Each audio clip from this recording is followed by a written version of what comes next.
Me acompaña ahora el doctor Eduardo Enrique Cisco, es abogado, vicerrector de la Universidad Museo Social Argentino, fue abogado y es profesor universitario. Además, el currículum es muy extenso, lo vamos a dejar acá porque si no se nos va a ir el programa en el currículum y no en lo que nos interesa, que es si la educación debe o no ser una política de Estado. Eduardo, gracias por venir. No, por favor, es un gusto. ¿Estás de acuerdo con el panorama apocalíptico de Avogadro? Sí.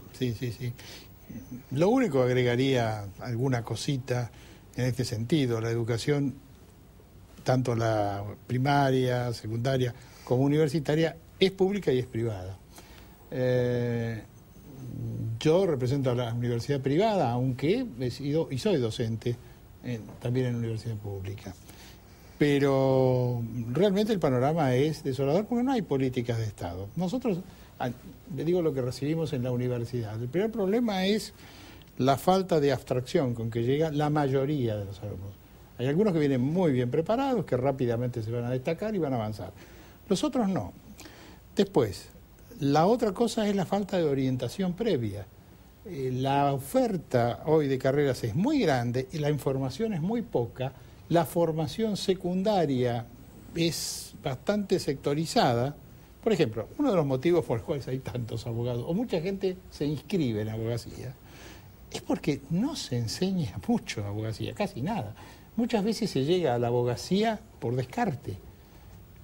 Había un viejo dicho en la facultad que escuchábamos, decía, serás lo que has de ser, pero si no serás abogado. Era así.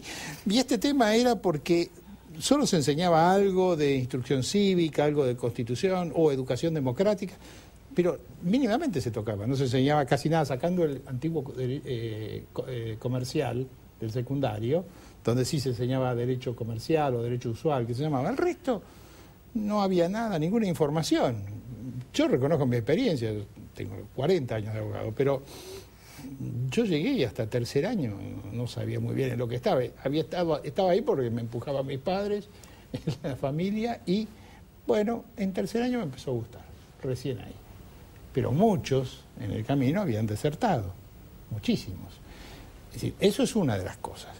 Yo creo que se pierde mucho tiempo en el secundario en este aspecto. No orientar, no dar información concreta a los futuros universitarios. Hay gente que, tengo alguna idea propia por ahí, que debería casi en segundo año, que en una de esas lo que quiere es un medio de vida. Si quiere un medio de vida, hay que volver a los artes y oficios, ¿no? Que son medios de vida. Todos sabemos hoy, por ejemplo, los abogados, la mayoría, que un plomero, un electricista, un técnico en electrónica o conocedor de electrónica tiene más ingresos que nosotros, por ejemplo. Si eso es lo que busca, si no es una cuestión de vocación intelectual pura, bueno, eso se podría ya a mitad del secundario separar y seguir perfeccionando eso y listo. Los chicos salen del secundario sin tener la menor idea qué es lo que le gustaría hacer. Este es un problema. Y ese es un grave problema. Como recién decía Saúl Arvid, tendría que haber un test de vocación. Obligatorio. Obligatorio. Porque mucha gente lo hace voluntariamente y por suerte que lo hace. Pero tendría que ser obligatorio. El último año, sobre todo el secundario, bueno, estos son el grupo tiene que estar perfectamente determinado por el colegio, sea público, sea privado, quiénes van a hacer una vida universitaria. Bueno, primero, test obligatorios para ver para dónde se inclina. Y segundo, información. Mire, usted quiere ser abogado, tiene mucha vocación para la abogacía. ¿Por qué? Porque sobran abogados. 150.000 en todo el país, ¿no? Sí. Aproximadamente son cifras de hace algunos años. La cantidad de ingenieros que se recibieron. Bueno, cuando el país lo que necesita es 150.000 entre ingenieros y de todo tipo. Sí, recientemente yo le recordaba un congreso que hubo sobre educación a distancia en Santa Fe, y la ministra de Educación de Santa Fe dice, nos faltan ingenieros agrónomos en Santa Fe, una de las provincias. Y un país que se dice el granero del mundo. Bueno, justamente no tenemos ingenieros agrónomos, tampoco tenemos ingenieros civiles. No hay veterinarios. No hay veterinarios. Un veterinario que obviamente tiene que trabajar en un lugar rural, en una de esas se tiene que hacer 50 o 100 kilómetros para asistir a alguien, porque en la zona no hay. No hay. Médicos rurales, porque se recibe, la profesión que recibe, tiene el récord es de médicos, hay más médicos todavía que abogados, pero todos en los grandes centros urbanos. Ya, cobrando 10 pesos la visita. Exactamente. O por la prepaga, o por situaciones calamitosas, denigrantes casi. Y después, al final del recorrido, de alguien que, bueno, que fue a la fuerza, por ahí fue vocacionalmente, por ahí terminó lo que terminó, tenemos un frustrado, que es mucho peor que alguien al cual se le dijo, no, mira, este camino no es andar por acá, que está con lo que a vos te gusta, pero por otro lado tenés un futuro. Y esto también hay que hacerlo, ¿no? Una vez le escuché a Jaime Echeverry decir, porque le dijeron, los médicos que terminan manejando un taxi, y Jaime Echeverry dijo, menos mal, que manejan un taxi y que no ejercen. Claro. Porque que ejerzan, con la preparación que tienen, sería desastroso para la población. La ley de educación que está vigente desde la década del 90 establece la acreditación de carreras de grado y de posgrado, cosa que fue muy resistida inicialmente, y todas las universidades públicas y privadas tienen que hacerlo. Bueno, alguna universidad enorme del país, la de Buenos Aires, se resistió mucho tiempo, ahora lo está haciendo. Ese es un camino para mejorar la excelencia en la medida en que no esté ideologizado, en la medida en que sea serio, en la medida en que el órgano, hay uno de acreditación de carreras único que es estatal, que es CONEA, bueno, se desempeñe también eficientemente, etcétera. Hay países, por hablar de ejemplos de Latinoamérica, como México, que creo que va por la tercera o cuarta acreditadora, o sea, fracasaron 3 proyectos y llegó una cuarta, con la cual parece que están dando bien. Hay países que no acreditan, Uruguay, por ejemplo. Los países europeos, Estados Unidos, Canadá, acreditan las carreras. Es una forma de buscar eso, pero hay que ponerle contenido, eficiencia, realidad y también seriedad y seguridad, ¿no? Porque las universidades a veces vemos algún manejo un poco ideológico de algunas cosas.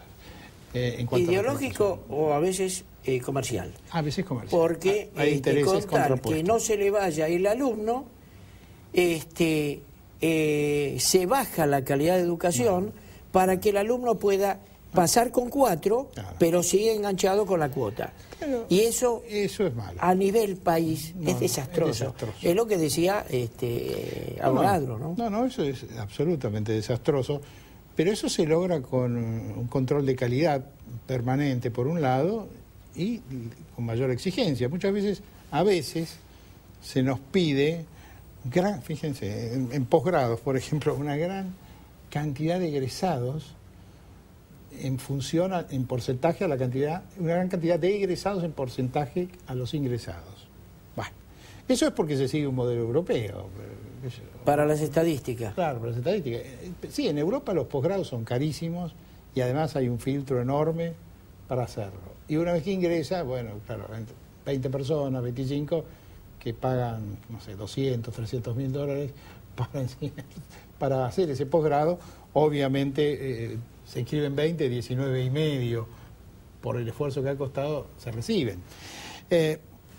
Cuando, en cambio, acá que no se puede tener ese nivel de costo de ninguna manera, porque no hay quien lo pueda pagar, bueno, entonces se pide lo mismo, pero entonces que haya pocos egresados, más bien es símbolo de seriedad que no se regala el título. A ver, entonces, bueno, el sistema, por ejemplo, en la Argentina, está en crisis todo. Usted fíjese, Brasil, hace 6, 7 años, Lula, el gobierno de Lula, lo llamó a las universidades privadas, que es mayoritario, son mayoritarias, ¿no? En Brasil el sistema es al revés del nuestro. El 80% de las universidades son privadas y hay un 20% de universidades federales. Y más o menos el 70% del alumnado es privado y el 30% público de estas universidades federales. Pero lo llamó a las privadas y les dijo, bueno, muy bien, ustedes, por supuesto, tienen la CAPES, que es la evaluadora, que las tiene, donde tienen que acreditarse, donde tienen que evaluarse, etcétera, pero tienen que ser sociedades comerciales, porque así cobro impuestos. También, ¿no? Así funciona. Acá no se puede. Acá tiene que ser asociaciones o fundaciones, nada más. Con lo cual también entra en un estado de rigidez difícil. Pero, bueno, todo es mejorable. Creo que la situación actual es terminal si pensamos en un futuro. Ya, nosotros fuimos. Ya está hipotecado o prendado, como quieras llamarlo, el de nuestros hijos. Pensando en nuestros nietos, aunque sea, ¿no? Yo no estoy en desacuerdo en que se sigan recibiendo abogados, médicos, en la parte privada. Corre el riesgo, pagan su matrícula, su cuota. Lo que no estoy de acuerdo es que no haya una selección de disciplinas, de orientaciones en la pública, porque la pública la pagamos todos. Sí, claro. Y entonces, ¿qué es lo que nos interesa? Que haya mayor cantidad de ingenieros y menos cantidad de abogados, porque eso lo pagamos nosotros. Y lo vemos en función del país de aquí a 30 años. Sí, sí, sí. Hay que hacerlo en forma quizá no coercitiva, pero sí orientativa, indicativa y favoreciendo el tema. Al estudiante que quiere seguir ingeniería, hoy en día habría que becarlo positivamente, es decir, no que no pague, sino que encima darle dinero como para que lo haga, para que lo intente, por ejemplo, porque los necesitamos, o los van a necesitar nuestros hijos y nietos para sobrevivir. Esto es así. Es una de las formas.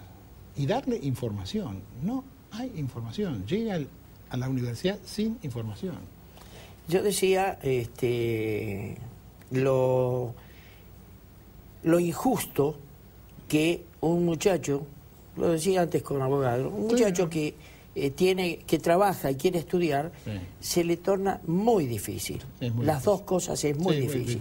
Sin embargo, un chorro le dan un sueldo, tiene casa y comida y todo el tiempo para estudiar. Y sale de ahí con trabajo seguro porque trabaja para los otros chorros. Así es. Porque no se recibe nadie ni de arquitecto ni de médico. Todo el que se recibe, abogado penalista. Penalista, claro. ¿No es cierto? Sale de ahí a defender otros chorros. De su misma condición. Y no puede ser. Es decir, algo está funcionando mal. Y muy mal. Y muy mal. Muy mal. Se está privilegiando entonces a alguien que es un marginado de la sociedad. En fin, hay mucho que hablar. No quiero invadir este terreno que por ahí no le gusta, pero en la abogacía también el abogado penalista, yo no lo he sido, pero el abogado penalista habría que ver de dónde recibe esos fondos, cómo justifica esos fondos, con sus honorarios, cómo se lo pagan. Porque si nosotros tenemos que justificar cada peso que tenemos, por dónde lo recibimos y dónde lo gastamos, bueno, también eso. Bueno, malas lenguas, ¿no? Eso, malas lenguas. Que sacaban al chorro y para que le pudieran pagar los honorarios, el tipo seguía robando. Bueno. ¿No? Pero eso es el tema. Algo hay que empezar a pensar ya. No, hay que planificar absolutamente.